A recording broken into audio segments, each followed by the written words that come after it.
আজ আমি মুসুরি ডাল দিয়ে ডাল মাখনা করব।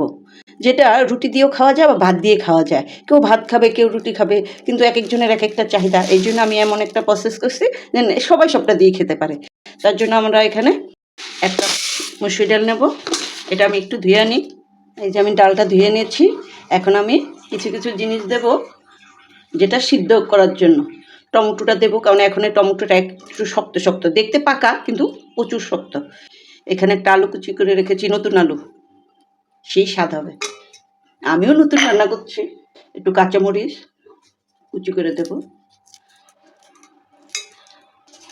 তেজপাতা এখন একটু পরে একটু দেবো, একটু ধনেপাতা, এই যে আধা চামচের থেকেও কম একটু আদা বাটা, এই যে একটু রসুন বাটা, আর 1 চামচ পেঁয়াজ বাটা দেবো, আর একটু হলুদ, আর 1/2 চামচ লবণ।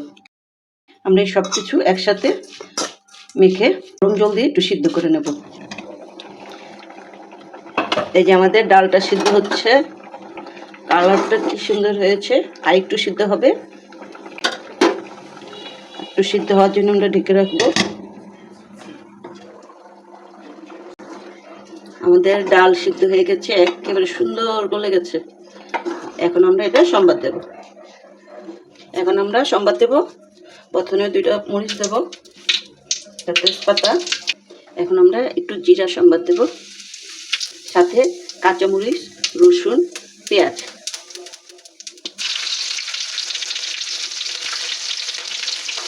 পেঁয়াজটা একটু ভাজা ভাজা হবে। একটু হলুদ, একটু মরিচের গুঁড়া, একটু ধনের গুঁড়া, আর একটু জিরা গুঁড়া।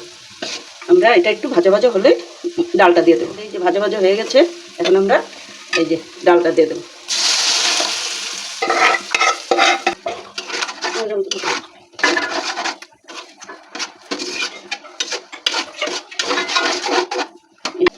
এখন একটু লবণ দেব, লবণ অল্পই দেব।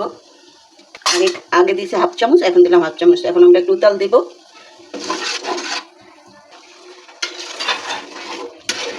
আমাদের ডাল হয়ে গেছে। এখন আমরা একটু ধনেপাতা দিয়ে ডালটা নামিয়ে ফেলবো।